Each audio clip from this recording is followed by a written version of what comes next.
வணக்கம், நான் உங்கள் அம்மா சமையல் மீனாட்சி. இன்னைக்கு வந்து இங்க கார்டனுக்கு வந்திருக்கேன். இங்க எங்க அப்படின்னு பாத்தீங்கன்னா என்ன இடம்ப்பா? குன்னவாக்கம் கிட்ட, குன்னவாக்கம் கூட்டுரோடு கிட்ட வந்திருக்கேன். இங்க பார்த்த உடனே விகேஎஸ் நர்சரி. இங்க வந்து பாத்தீங்கன்னா ஆடாதோட செடி அப்படின்னு சொன்னாரு. சரி, டிஃப்ரெண்டா இருக்கே அப்படின்னு நீங்க கொடுங்க அப்படின்னு அதை பத்தி அவர் சொல்றாரு பாருங்க.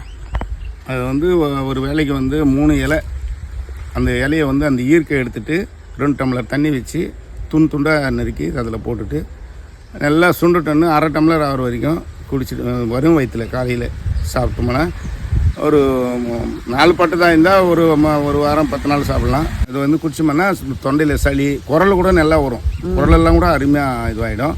சளி சம்மந்தப்பட்டது எதுவாக இருந்தாலும் கிளியர் ஆகிடும். இது என்னது? சித்திரத்தை. அதுவும் அதே தான். அது வந்து இரும்பலுக்கு, வறட்டு இரும்பலுக்கு எல்லாத்துக்கும். அது வந்து சின்ன துண்டு சைடில் வச்சுக்கிட்டோம்னா இரும்பலே வராது.